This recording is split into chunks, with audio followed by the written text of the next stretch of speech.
Bonjour Catherine. Bonjour Alice. Pourquoi le stress peut-il être perçu comme un problème dans notre société? Alors, pour plusieurs raisons. D'abord, parce que le stress génère un manque de présence. Et donc, dans le cas notamment des étudiants, une des causes d'échec aux examens, surtout les oraux, parce que c'est un facteur de stress en plus, c'est pas le manque d'études ou le manque de compréhension, c'est vraiment le stress. Parfois, ça peut aller jusqu'au plan mental. Ensuite, le stress chronique, à force de stresser, ça peut avoir un impact sur notre physiologie. Donc, des problèmes de digestion, des problèmes de sommeil, voilà, des maux, ça peut même aller jusqu'à l'ulcère ou des pathologies physiologiques. Et puis aussi, ça génère un mal-être, en fait, général. Ça n'inspire pas confiance, parce que quand on est en présence de quelqu'un qui est stressé, on n'a pas tellement envie de lui confier quelque chose de précieux. Et voilà, donc c'est quand même un gros problème. Et on a appris nulle part que le stress était vraiment un problème intérieur et qu'il y avait des solutions intérieures, pas que des solutions extérieures comme des Xanax ou un verre de vin, voilà, parce que c'est vrai que ça calme, hein, mais c'est pas un vrai traitement en fait. Alors d'où vient le stress chez un individu? Alors le stress, à la base, en fait, il est très utile et très positif puisque c'est un état instinctif qui mobilise l'organisme pour sauver sa peau. Donc en cas de danger, c'est quand même vachement utile d'avoir cet instinct pour pouvoir mobiliser son organisme pour mettre en place une stratégie la plus efficace possible pour échapper aux prédateurs. Et donc on a 3 cartes à jouer. Si on est pourchassé par un prédateur, on peut courir très très vite. Et là, effectivement, c'est pas un petit jogging, hein, quand on est pourchassé par je sais pas, un taureau dans un champ ou un animal sauvage, on va courir très très vite. On peut, ce qu'on appelle le stress de lutte, c'est-à-dire se montrer beaucoup plus féroce et beaucoup plus menaçant que ce qu'on est pour que le prédateur change d'avis. Donc ça, c'est les chats, les chiens qui grognent, qui montent les crocs, qui soufflent, qui font des bruits un peu inquiétants où on se dit « Oups, ok ».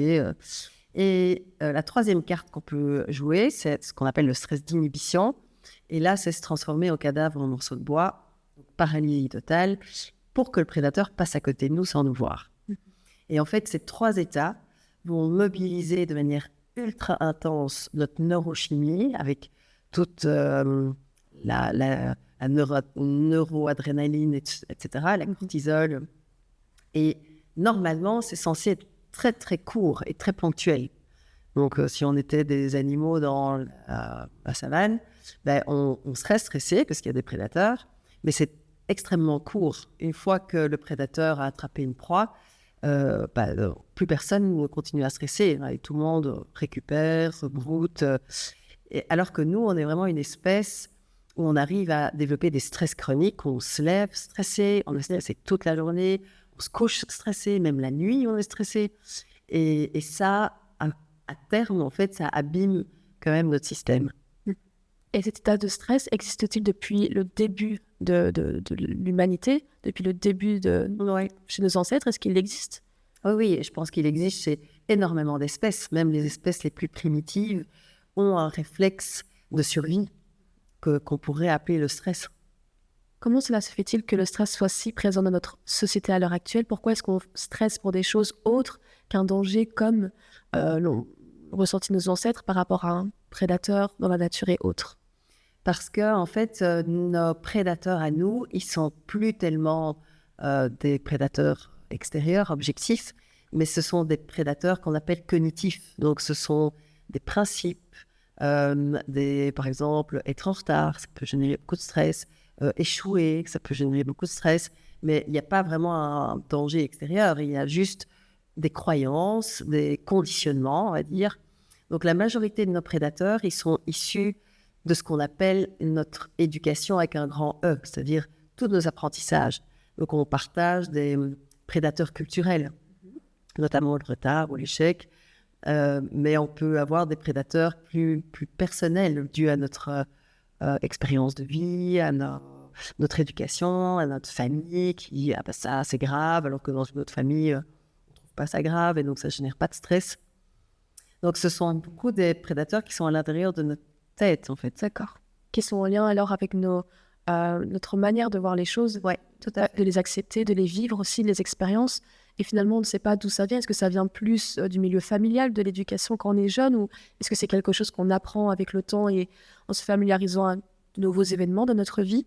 Oui, je pense que c'est un ensemble de tous ces facteurs-là. Tu vois, je pense un jeune enfant, il n'est pas stressé d'arriver en retard. Il va vite comprendre qu'arriver en retard, ça génère beaucoup de tension. Et donc, il va faire le lien entre retard et tension. Et donc, ça va générer du stress. Mais autrement, à la base, il ne sait même pas ce que c'est être en retard. Tu vois, nous, si on avait été élevés en Chine, ben, on mangerait avec des baguettes, on roterait, on cracherait et tout le monde trouverait ça très bien. Sauf que ici, si on est invité chez des amis et qu'on commence à manger la tête dans le bol, à roter, à cracher, on va nous dire qu'on est mal élevé. Et ça peut générer du stress. Et ce stress peut-il se transformer en anxiété? Quelle est la différence entre le stress et l'anxiété? Mais l'anxiété est plutôt issue du premier type de stress, donc on appelle le stress de fuite, qui est vraiment de vouloir échapper à tout prix au prédateur. Et là, le stress de fuite, il va s'exprimer plus par des peurs. En fait, l'émotion derrière le stress de fuite, c'est vraiment la peur. Et donc la peur, l'inquiétude, et ça peut aller jusqu'à l'anxiété, les angoisses, mais on anticipe beaucoup. Donc on stresse pour quelque chose qui pourrait peut-être arriver, mais qui peut-être n'arrivera jamais. Mais c'est comme si on était des gazelles et qu'on courait dans la savane sans prédateur. Et qu'on se disait, oui, mais non, je cours au cas où il y a un prédateur. Oui, mais on est en train de s'épuiser. Pourquoi est-ce qu'on est si sûr que cette chose va arriver? Ben, parce qu'en fait, comme c'est cognitif, donc si maintenant tu penses que tu vas rater ton examen, ben, et que tu dis, ah là là, je vais rater mon examen, tu vis comme si c'était déjà l'échec, alors qu'il n'y a rien qui se passe. Et donc, on anticipe et on stresse déjà pour quelque chose qu'on anticipe et qui peut-être n'arrivera pas, sauf que le stress augmente la probabilité que ça arrive. Tu vois, il y a des études qui ont montré que plus on est stressé, plus on risque de rater. À étude égale, un étudiant qui n'est pas stressé réussit mieux en général. Et puis c'est fatigant pour le cerveau, tout ce stress, et ça nous empêche finalement d'atteindre notre objectif. Je reprends l'exemple que tu as donné, avec un examen qui arrive, Ouais. le fait de stresser, de s'imaginer déjà le rater et imaginer l'échec, vivre l'échec finalement dans le moment présent, nous empêche de mettre des choses en place pour le réussir. Tout à fait. Donc c'est assez fatigant quand même pour le cerveau. Alors, c'est ultra fatigant, ça pompe énormément d'énergie et donc les gens sont fatigués en grande partie parce qu'ils stressent beaucoup. Et en plus, comme tu dis, ça empêche de mobiliser nos neurones intelligents. Parce que quand on est stressé, soit on a peur et alors on est confus et on ne sait même plus comment on s'appelle. Soit on est énervé et alors on tourne en boucle. Soit on est en stress d'inhibition et là, on ne sait même plus parler, tellement qu'on dit on fait le mort. Il y a un rapport alors avec l'estime de soi et le stress. Ben, le manque d'estime de soi peut générer du stress. En fait, le stress, c'est un symptôme. Donc, comme la fièvre est un symptôme. Mais la fièvre peut être générée par plein de choses. Donc, le stress peut être généré par plein de choses, notamment par exemple, un manque d'estime de soi ou si tu es critiqué, par exemple, injustement et que tu réagis. Parce que donc, le stress de lutte, l'émotion derrière, ça va être la colère. Donc, si tu es critiqué injustement et que tu dis, bon, enfin, c'est vraiment dégueulasse, en fait, tu es en stress de lutte. Donc, tu es en colère. Et ça, c'est uniquement parce que tu as quelque chose à prouver en termes d'image. Parce qu'autrement, quelqu'un me critique, ok, soit je vais essayer de voir qu'est-ce qu'il trouve pas bien, parce que ça peut être intéressant, soit il a le droit de penser que ce que je fais, c'est nul, ou que je suis ceci ou cela. Peut-on souffrir de stress sans s'en rendre compte? Mais en général, c'est quand même un ressenti qui est assez envahissant et désagréable. Donc, je dirais qu'en général, on ne passe pas à côté. Mais il y a des individus qui ne se rendent pas compte, qui ressentent des tensions ou des sensations désagréables. Donc oui, c'est possible. Et qu'est-ce que ça a comme conséquence d'être dans cette phase de déni, si on peut dire ça comme ça, de ne pas ressentir qu'on stresse? Ben, je pense que c'est embêtant de ne pas écouter le signal, hein. Je dis souvent que le stress, c'est un signal, comme d'ailleurs la fièvre, c'est un signal qu'il y a quelque chose qui ne va pas.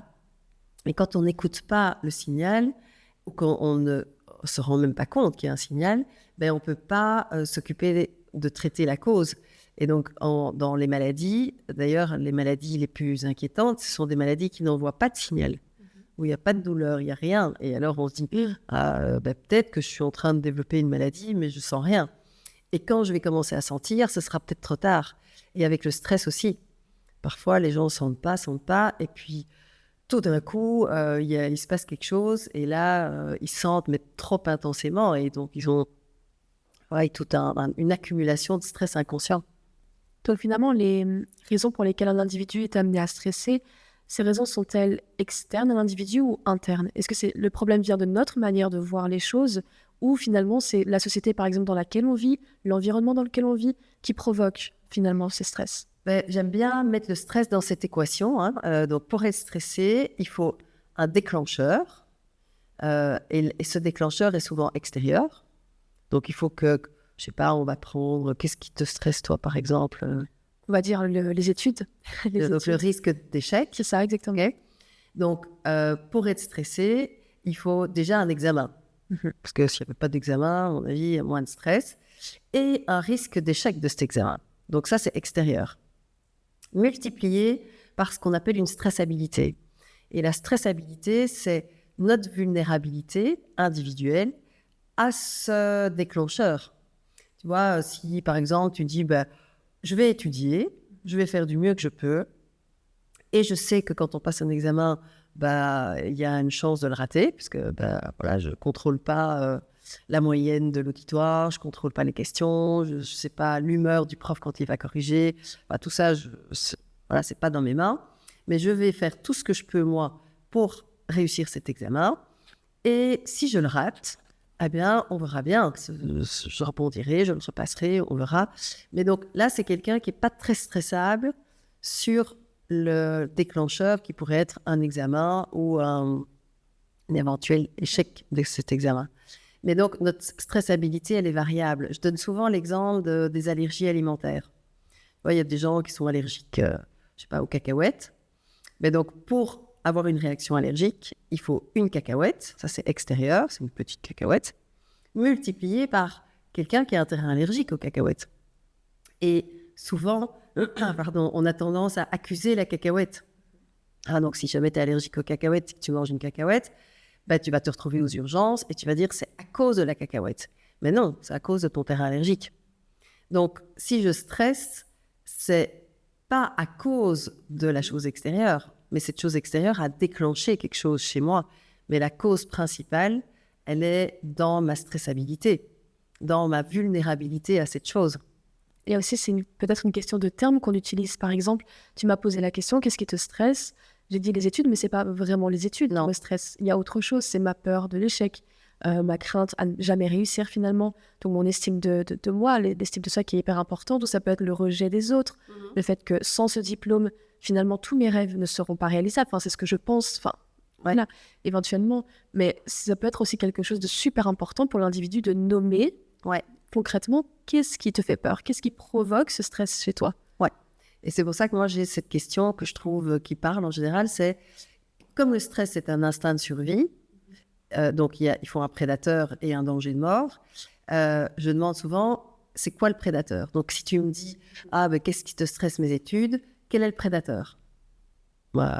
C'est les examens, ok. Et puis même derrière, on peut préciser, c'est quoi le prédateur? Parce qu'un examen, tu réponds à un examen, ça n'a jamais mangé personne. C'est quoi l'enjeu? Et là, c'est rater mon examen, peut-être, ou pas avoir mon diplôme. Donc, c'est vraiment essayer de trouver quelle est la chose que moi, je perçois comme dangereux. C'est la première étape que tu conseillerais à un individu qui souffre de stress, c'est d'abord d'analyser sa situation. Déjà de sentir, parce que le stress, il est très physique, donc je vais sentir une sensation. Et puis déjà, me poser la question, est-ce que je suis en stress de fuite? Donc, est-ce que je me sens plutôt inquiète, anxieuse, agitée? Ou est-ce que c'est plutôt du stress de lutte? Est-ce que je me sens énervé, agacé, impatient? Ou est-ce que c'est plutôt du stress d'inhibition? Je me sens découragé, fatigué, apathique. Et puis, une fois que j'ai identifié, OK, là, je me sens plutôt en stress, je sais pas, de lutte, parce que je suis énervé par quelque chose. Après, c'est dire, c'est quoi le prédateur? C'est quoi qui déclenche chez moi cette réaction de colère ou de lutte? Et puis, après, c'est de dire, OK, ben, parce que la formulation correcte, ce serait de dire, je suis stressable sur ce sujet, mais ce sujet n'est pas un problème, puisque pour d'autres, c'est pas un problème. Tu vois, quand tu es avec des potes, je suis sûre que vous n'êtes pas également stressé par rapport à un examen. Il y en a qui sont cool, il y en a qui sont ultra stressés, il y en a qui disent bon bah non, moi je vais me donner les moyens et puis on verra. Donc c'est pas l'examen, même pas l'échec en fait. Et finalement, se rendre compte de sa situation, ressentir les choses qui se passent dans son corps, ça fait appel à une certaine intelligence émotionnelle, pardon. Tout à fait. Tout le monde n'en est pas forcément capable. Que faire et que conseiller à ces personnes qui rencontrent des difficultés à se reconnecter à elles-mêmes? Mais je pense que c'est vraiment l'intelligence émotionnelle, elle n'est pas naturelle, hein, donc elle s'apprend. Et déjà, la première étape pour développer une intelligence émotionnelle, c'est d'accueillir l'émotion qui nous traverse. Et donc, ou le stress, ou l'émotion associée en tout cas au stress. Et donc, c'est de dire, il se passe quelque chose, et donc je ressens quelque chose qui est d'abord physique, et puis j'accueille, puisque de toute façon, c'est là. J'accueille et j'explore, parce que si je connais bien mon ressenti, je vais pouvoir plus l'apprivoiser, parce que je le connais. Alors que si je me fais complètement surprendre par une angoisse ou une émotion qui m'envahit, alors je ne suis pas familière avec cette émotion, et donc je ne sais pas comment la gérer. Donc, c'est se familiariser avec ses émotions. C'est ça. Et que penses-tu de proposer aussi comme idée à ces personnes qui rencontrent des difficultés à être en connexion avec leurs émotions, de se concentrer sur la respiration, par exemple, sur le côté plutôt physique, qu'est-ce qui agit dans son intérieur? Super, en fait, parce qu'une émotion a toujours une expression corporelle, physique. Donc, si on est un peu angoissé, on peut ressentir quelque chose dans le plexus solaire ou dans la cage thoracique. Et puis, c'est vraiment de rentrer avec la respiration dans le ressenti. Donc, c'est vraiment de respirer dans cette sensation. Et ça éteint le mental.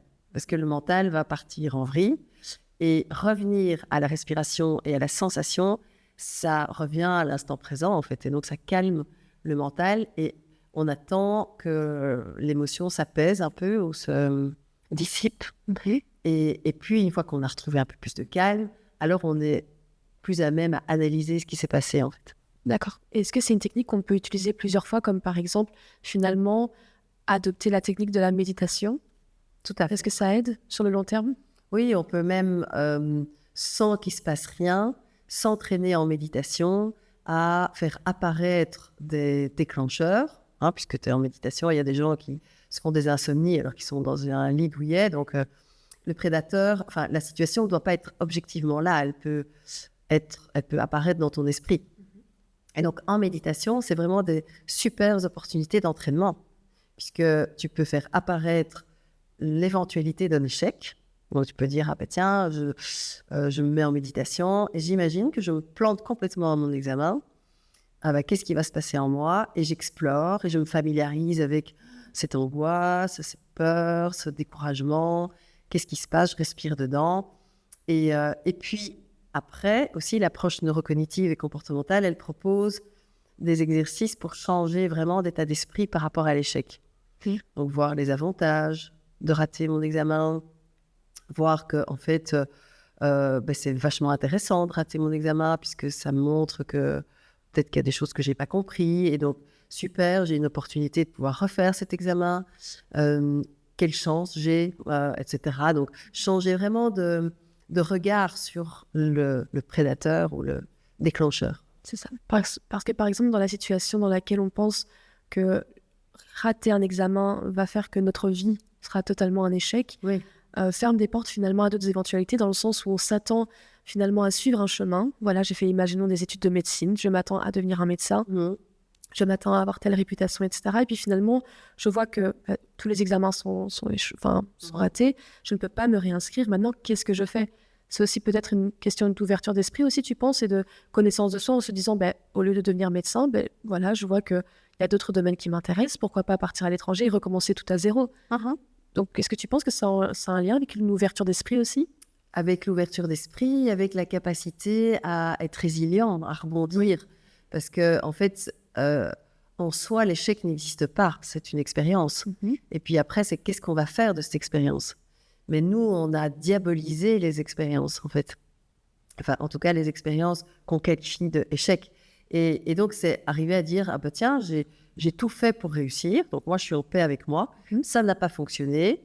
Ben, super, ça me donne plein d'infos. Et donc, c'est peut-être une opportunité de partir dans une autre orientation. Et souvent, d'ailleurs, après coup, les gens disent « Heureusement que j'ai raté.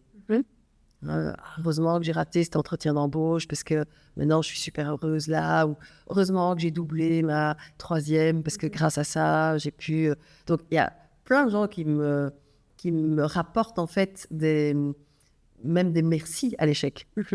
C'est ça, donc c'est finalement des émotions qu'on rattache à des situations et c'est ça qui crée un poids finalement. Oui, et on dramatise. Donc je pense que ce qui est important, c'est déjà de dédramatiser, de dire que les émotions, c'est normal, on a tous fait des mêmes émotions et que ça nous traverse. Quand elles sont là, autant dire bienvenue, un petit thé, un petit café, faire avec, les accueillir gentiment, puisqu'elles sont là, alors que notre réflexe premier, c'est les faire partir vite. Et ça aggrave, parce que plus je veux pas être anxieux, ou plus je veux pas être stressé, plus je suis stressée. C'est vraiment difficile d'accepter finalement ce qui se passe au moment présent. C'est très difficile, surtout que peut-être par rapport aux conseils qu'on donnait tout à l'heure avec la méditation, les exercices de respiration, il se peut, et c'est même très récurrent qu'au tout début, quand on commence, c'est très difficile d'être dans le moment présent. C'est très, très difficile. On n'est pas habitué. Quel conseil donnerais-tu pour accepter déjà cet état de faiblesse, on pourrait dire, parce qu'on a toutes ces pensées, on peut être submergé par plein de choses en fait. Mais tout ça, c'est normal en fait. Et donc, je trouve qu'un chouette entraînement, c'est pour justement travailler cette capacité à se concentrer et à être présent, c'est de compter, moi je sais que j'ai fait ça beaucoup, compter les cycles de respiration ou que l'expiration, donc bien sûr, il y a des pensées qui traversent l'esprit, mais c'est de voir jusqu'à combien on arrive à compter sans se laisser embarquer. Mais au début, moi, c'était 2 ou 3. Et puis, pouf, je partais en disant, il ne faut pas que j'oublie de sortir la lessive. Et quand on est parti, on recommence à 0. Et on met un petit chrono, on fait ça 5 minutes, puis 10 minutes. Et puis, on voit que, en fait, c'est vraiment chouette parce que plus on s'entraîne, plus on arrive à muscler sa concentration. Et on arrive vite à des cycles en 5 minutes, à plus jamais partir. Mais on les voit passer. Là, je dois sortir mon linge, mais je reste accrochée et consciente de ma respiration. Dans quelles conditions environnementales devrions-nous méditer? Je pense qu'on peut faire des méditations dans le calme, donc dans un environnement calme, autrement dans le métro, en marchant dans la rue. C'est d'être, en tout cas, d'essayer d'être tout le temps consciente de l'état dans lequel on est. Mais ce qui arrive peu, parce qu'en général, tout est spontané et on parle sans même être conscient qu'on parle. Et donc, mettre un peu de conscience, en fait. C'est ça, je pense, en gros, la méditation. C'est de s'entraîner à être plus conscient. Et si on souffre énormément de cet état de stress, à qui faut-il s'adresser comme professionnel de la santé mentale? Il y a pas mal de professionnels, ou en tout cas pas mal de disciplines qui aident énormément, notamment toutes les disciplines de sophrologie. Tu peux nous expliquer ce que c'est? Je ne suis pas sophrologue, mais je pense qu'ils travaillent beaucoup sur la respiration, sur des techniques de respiration. On peut faire le cycle de pleine conscience pour déjà, c'est 8 semaines. On peut s'entraîner à vraiment pratiquer la pleine conscience. Comme ça, après, on peut l'utiliser. Et là, il y a vraiment plein d'études qui montrent une corrélation entre la pleine conscience et la réduction du stress. On peut faire aussi des exercices plus cognitifs. Tous les thérapeutes cognitivo-comportementaux font vraiment des exercices comme, par exemple, voir les avantages de la situation qui génère du stress, changer son regard, changer ses pensées. Donc tout ça, ça peut s'apprendre. On peut faire beaucoup, oui, de travailler la physiologie, donc la respiration, le mouvement, parfois. Quels sont les comportements quotidiens qui sont susceptibles de provoquer un état de stress chez un individu? Bah, l'agitation, je pense, ou si par exemple tu te connais bien et tu sais que tu es stressé quand tu as trop de choses à faire, c'est de pouvoir anticiper. Ou quand les deadlines sont courts, tu sais que ça génère du stress, de dire je vais éviter de créer les conditions qui vont générer du stress. Mais ça, c'est très individuel. Un peu, il y en a qui adorent les deadlines courts, ça les motive. Et il y en a qui ça génère du stress, donc ça dépend. D'accord. Et si une personne a une bonne conscience d'elle-même et qu'elle arrive à gérer, on va dire, maîtriser son stress interne, est-il bon qu'elle reste quand même dans un environnement qui est stressant, ou en tout cas qui est un facteur de stress? Non, je pense qu'il faut toujours essayer de créer les conditions pour être le plus en paix et le mieux possible. Mais ce n'est pas toujours possible. Alors la nature aussi peut aider, parce que la nature a quand même une fonction aussi apaisante, et d'essayer de côtoyer des personnes qui génèrent plutôt un bien-être. Mais bon, moi je travaille avec plein de gens dans les milieux professionnels.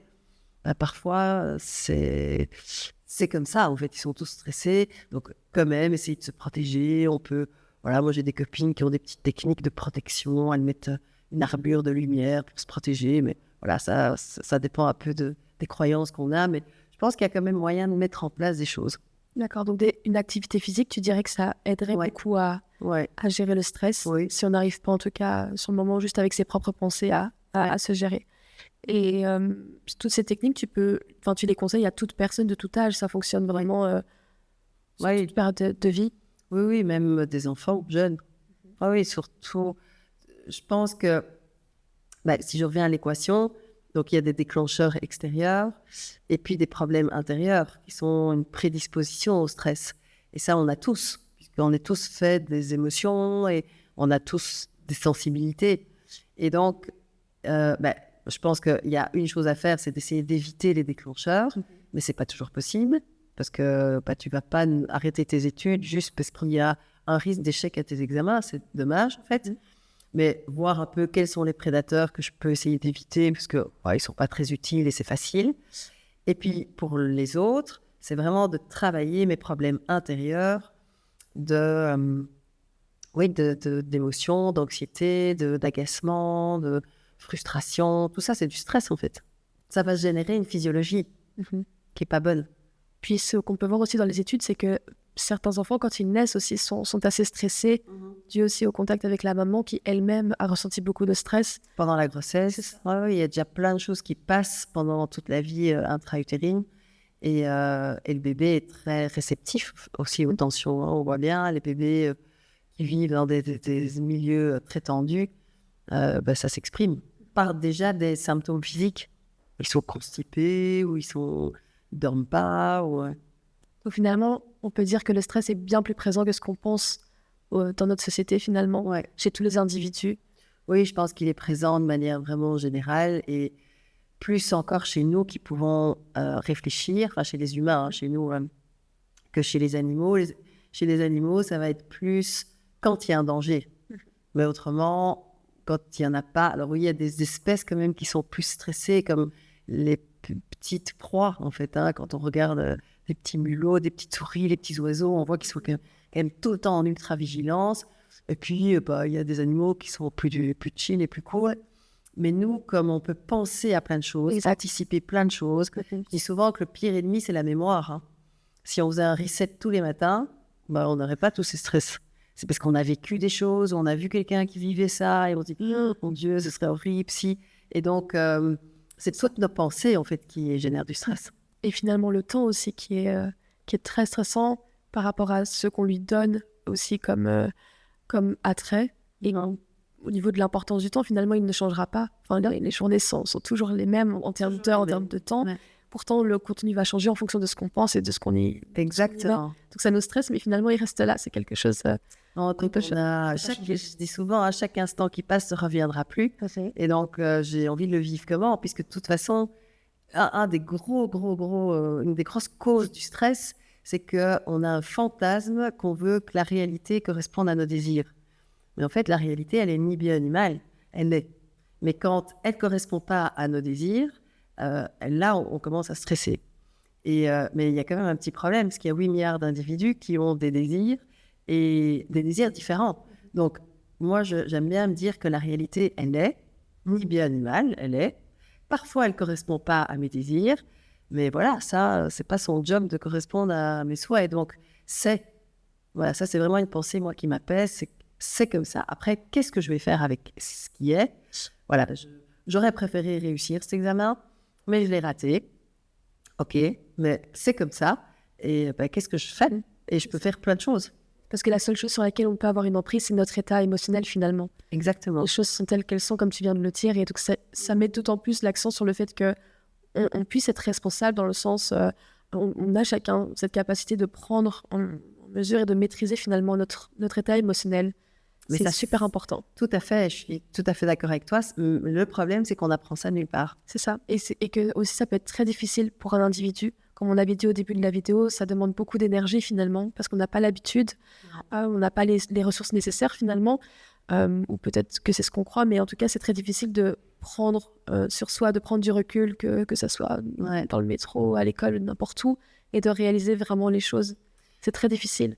Oui, parce que je pense que si on avait appris depuis qu'on est toute petite que la vie, elle est ce qu'elle est, et qu'on peut apprendre à, quelles que soient les conditions extérieures, à être heureux, avoir vraiment un état d'esprit heureux, et qu'on l'avait appris depuis qu'on est toute petite, ça aurait changé beaucoup, mais sauf qu'on n'a pas appris.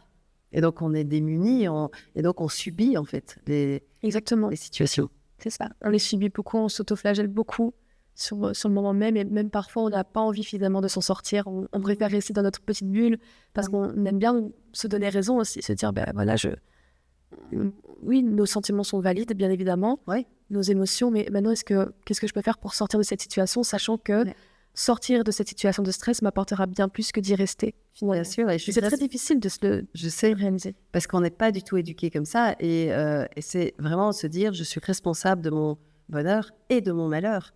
Donc si je souffre, c'est ma responsabilité d'en sortir. Personne ne va le faire pour moi. Et si je suis heureuse, c'est parce que... En tout cas, dans notre société actuelle, comment elle fonctionne, c'est clairement cette mentalité-là qu'il faudrait mettre plus en avant peut-être. Mais c'est pour ça que des projets comme le tien sont importants, parce que ça éduque à ça. Merci beaucoup. Merci beaucoup, Catherine, pour cette chouette vidéo. Avec plaisir. Et à la prochaine. Oui, à bientôt. À bientôt.